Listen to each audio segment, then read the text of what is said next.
السلام عليكم ورحمة الله وبركاته. الحمد لله والصلاة والسلام على رسول الله، وبعد. ملابس أهل النار. ماذا يلبس أهل النار؟ هل يلبسون ثيابا جديدة؟ هل يلبسون ثيابا مكوية مثلا؟ هل يلبسون ملابس من الصوف ومن الحرير ومن الديباج؟ ماذا يلبس أهل النار؟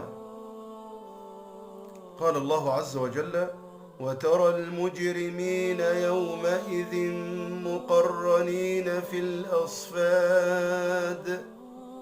سرابيلهم من قطران وتغشى وجوههم النار.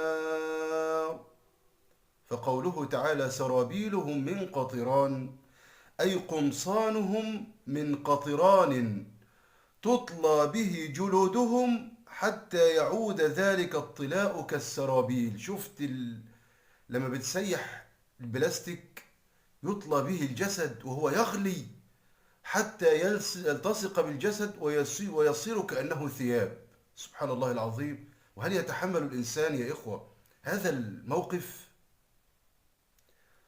وخص القطران لأنه سريع الاشتعال وله رائحة نتنة ولونه سيء موحش. وعن أبي مالك الأشعري رضي الله عنه قال صلى الله عليه وسلم: النائحة إذا لم تتب قبل موتها تقام يوم القيامة وعليها سربال من قطران ودرع من جرب. النائحة اللي بيعلو صوتها على الميت وتقول كلام يخالف شرع الله سبحانه وتعالى، إن لم تتب قبل موتها يقام عليها يوم القيامة سربال من قطران. وقد قال الله تعالى: فالذين كفروا قطعت لهم ثياب من نار يصب من فوق رؤوسهم الحميم يصهر به ما في بطونهم والجلود ولهم مقامع من حديد.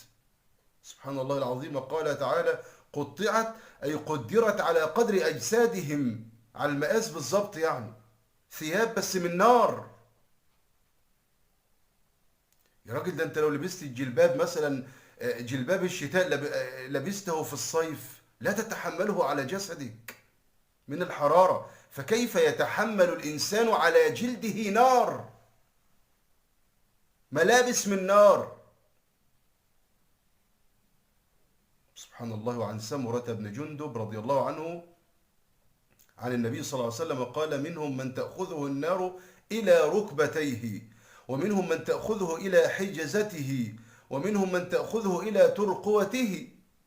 وعن ابن عباس رضي الله عنهما أن النبي صلى الله عليه وسلم قال: أهون أهل النار عذابا يوم القيامة أبو طالب، عم النبي صلى الله عليه وسلم، وهو منتعل بنعلين يغلي منهما دماغه، واقف كده لابس نعلين في رجليه في جهنم، تحتيهم جمر تغلي دماغه، رأسه بتغلي من جوه من شدة سخونة هذه النار أو الجمرتين تحت نعليه. فما كان لباسه في النار وما كانت ملابس أهل النار. سبحان الله العظيم. أهل النار يأكلون النار ويشربون النار ويلبسون النار ويعيشون وينامون في نار. فهذا أمر ينبغي على الإنسان أن يستعد له. نسأل الله تعالى أن يقينا وإياكم شر جهنم، وأن يجعلنا وإياكم من أهل الفردوس مع النبيين والصديقين والشهداء والصالحين، وحسن أولئك رفيقا. وصلى الله على نبينا محمد، والسلام عليكم ورحمة الله وبركاته.